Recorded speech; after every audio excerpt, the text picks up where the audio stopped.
श्रीमद् भागवत गीता के श्लोकों को हिंदी में लिखकर कायम की मिसाल।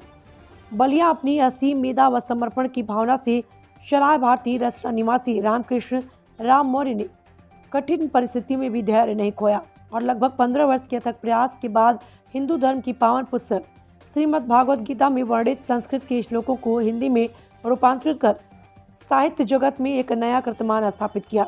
रचना के छितौती स्थित उनके प्रतिष्ठान पर समारोह के बीच उन्होंने विशिष्ट जनों के साथ हिंदी रूपांतरित गीता का विमोचन किया और रामकृष्ण राम मौर्य मूलतः सराय भारतीय रचना के निवासी हैं, जिन्होंने बतौर सहायक अध्यापक Gandhi memorial intermediate college Bahadurganj Ghazipur Sanskrit अध्यापक के रूप में कार्य करते हुए लगभग 15 वर्षों से अपनी धर्मपत्नी सिद्धांति देवी व अन्य के प्रयास व लगन से उन्होंने गीता में वर्णित सभी संस्कृत के श्लोकों को हिंदी में कृष्ण उपायन लिखकर गीता को जन जन का प्रिय बनाने की दिशा में नए साहित्य की शुरुआत की। पत्रकारों से बातचीत में उन्होंने बताया कि गीता भारतीय संस्कृत की धरोहर है। संस्कृत में वर्णित श्लोकों को हर कोई नहीं पढ़ पाता था, इसलिए इसे हिंदी में रूपांतरित करने का कार्य किया गया ताकि गीता में वर्णित भावों का एवं संदेशों का आम जन मानस ग्रहण कर सके। अखिलेश सैनी, बलिया की रिपोर्ट। आपका रामकृष्ण राम मौर्य, पूर्व सहायक अध्यापक Gandhi memorial intermediate college Bahadurganj Ghazipur.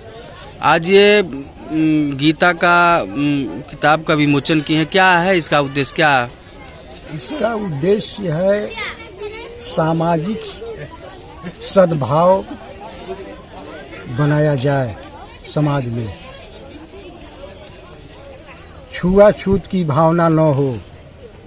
Gita की दृष्टि में न कोई बड़ा है, न कोई छोटा है, न कोई ऊंचा है, न कोई नीचा है। इसी को ध्यान में रखते हुए मैंने इसका हिंदी में पद्यांतरण करने का संकल्प लिया। कितनों वर्षों में ये आप इस गीता को हिंदी में समय लगा? लगभग 15 वर्ष।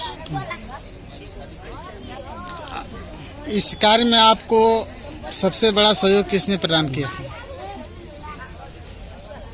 इसमें शिक्षकों ने भी सहयोग प्रदान किया और पुस्तकों ने भी किया। गीता विषयक पुस्तकों से भी हमको सहयोग मिला और सबसे महत्वपूर्ण बात यह कि गीता में राष्ट्रीय प्रेम की भावना कूट कूट कर भरी हुई है। इसी से गीता के माध्यम से ही हमारा देश स्वतंत्र हुआ। ठीक है ना।